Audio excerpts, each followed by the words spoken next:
Good morning mga Mars ko. Today is Wednesday, May 23. Ayan.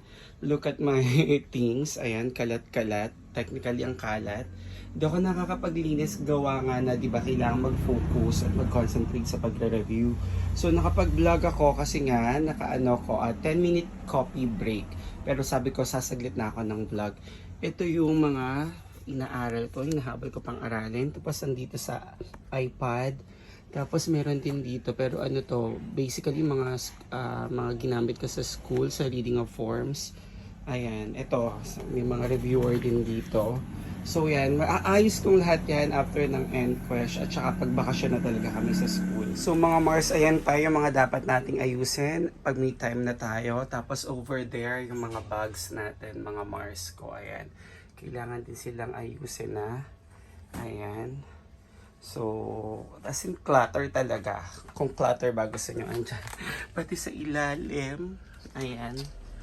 Kaya sabi pag natapos yung small house, baka na, magkakaroon ng mga cabinets doon for these things. Ayan. Ang dami. Nahihiya na ako kay Mother D. Hindi ko siya maayos. Pero malapit naman na ako magkaroon ng time to do it. Tara, kumuha lang ako ng coffee. Ayan, eto nakakuha na ako actually mga Mars ko. Timpla tayo kasi 10-minute break lang from our review yung sabi ko. So mga Mars, natandaan nyo yung vlog natin nang mag-grocery ako sa Seymour yun dito sa amin. And binili ko yung Hansel na cheese flavor. So ito lang yung kakainin ko for my 10-minute coffee break. Ayan. Ito yung Sanmi coffee yung kinuha ko kanina sa loob. Kape muna tayo bago bumalik sa pagre-review. So ito na nga, magkakaaway na naman yung bangs ko, mga Mars ko. Ayan, kape muna tayo. Tapos Hansel nga. Ayan, nakakapagod mag-review. Pero I know and I hope na it will all be worth it sa bandang huli. Ayan, nanginginig-ginig na ako. So weird. So yun na nga, tapos na ako mag-coffee break. Pero bago bumalik sa review, katulad kahapon, kung may mga kailangang isend, ayan, sinesend ko muna yung mga work pa rin naman, work related kahit nakalib tayo, hindi pwedeng pabayaan yung work. Ito naman, so kailangan kong gawin or ipasa yung item analysis ng fourth periodic exam ng mga estudyante ko. So later na lang. A few moments later. Ang init pa rin, grabe ano. Pero 'di ba nagpalabas na si Gob, yung governor namin dito sa Bulacan, si Gob Daniel, na last week or 2 weeks ago pa niya pinagpa face to face yung mga estudyante. And even us teachers and lahat, pinapapasok na niya for face-to-face. Pero in my honest opinion, at sa nararamdaman ko, ang init pa rin naman talaga mga Mars. Sobrang init. Kahit bukas yung aircon, kahit may electric fan pa, ang init talaga. Ayan tagaktak yung pawis ng kumare nyo. But anyway, wala naman tayong magagawa. Pero sana magtag-ulan na. Ayoko naman sa tag-ulan, masyadong maputik sa labas. Pero ayoko naman sa summer yung sobrang init, hindi na katulad dati na parang kayang-kaya mo pa. Ito kasi parang hindi siya tolerable yung init na meron ngayon itong summer natin for the past few years.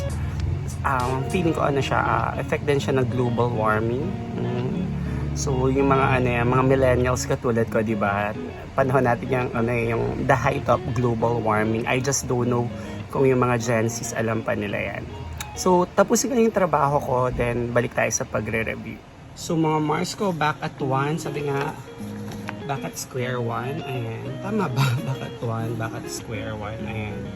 So sort lang natin muna kung ano yung mga dapat. Ito yung study notes.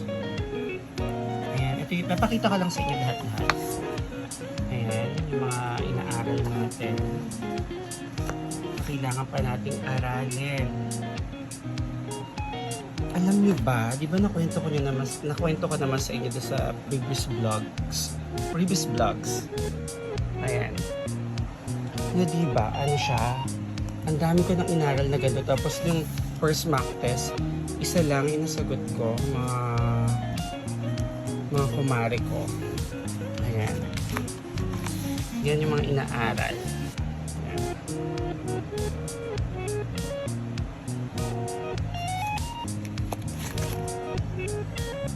Ayan, balik frosted naman.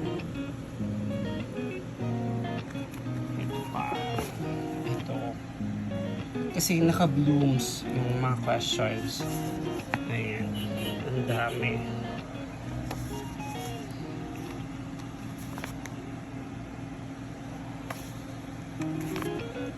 Imagine that. Ang dami nito. Tapos yung sa mock test na yung first mock test, isa lang ang nasagot natin. Pero naniniwala ko kaya natin yan with the divine guidance of our Lord Jesus Christ. Ayan. So, ayan. Inano ko na. Hinimay-himay ko na. Kasi yung una ko ni-review yung nasa iPad at saka nandito sa phone. So, wish me luck mga mare ko. Ito. Pero dito, focus tayo kasi feeling ko maraming itatanong about matatag. I just can't really stand the heat. Maliligo muna ako mga Mars ko. Nakapagbasa-basa na rin naman ako. Tapos balik na lang tayo ulit after maligo. Or maybe kung antokin, take a nap and then magbasa-basa ulit. Hindi ko naman pinipilit yung sarili ko Mars na magbasa or mag-review ng mag-review.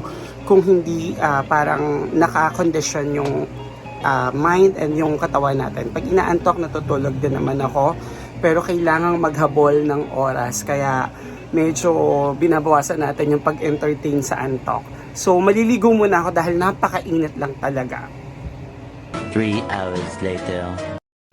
So yun na nga mga Mars, nakatulog ako after kong maligo. So kagigising lang natin. Syempre, may mga gawain din tayo sa bahay bukod sa pagre-review. So, isa sa toka sa akin or isa sa nakatoka sa akin bukod sa paghuhugas ng mga pinggan o ng dishes ay ang pag-iinit ng tubig. So, mag-iinit muna tayo ng tubig bago bumalik sa pagre-review.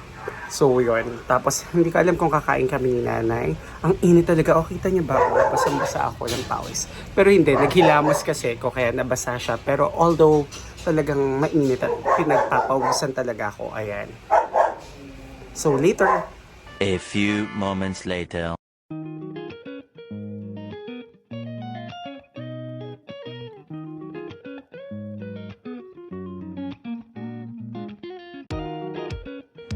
Time to review again, mga Mars ko. Ayan, review tayo. Itutuloy natin yung mga binabasa natin. Ayan, nandito ako sa kwarto kasi dito malamig kahit papaano. Kasi napakainit pa rin naman, di ba? Sinasabi ko nga sa inyo, ang init pa rin ng panahon. Ang binabasa ko, bago ako umidip kanina, ay yung sa matatag curriculum. Kasi di ba may bagong curriculum na ini-insert. So, do K-12, tapos i-insert tong matatag. So, mag-start this coming school year, 2024-2025. Tapos matatapos siya, if I'm not mistaken. 4 na school year siya simula itong bagong school year. So, grade 10 yung, may natatandaan na kasi ni-review ko. So, year 2020, school year 2027 or 2028, i-implement na yun sa grade 10 students. Tapos for this year, sa junior high school, 2024-2025, grade 7 ang pioneer. So yun, hindi ko kabisado masyado sa LM pero kailangan aralin ko yun kasi kasama yun sa exam, diba? Time check, it's already 8:36 PM. So mag-stop muna ako or stop muna ako sa pagbabasa or sa pagre-review. Kasi halos maghapon na tayo nagbabasa. Sumasakit na yung mata ko, mga Mars ko. So, gigising na lang ako ulit bukas ng madaling araw para ituloy yung pagbabasa.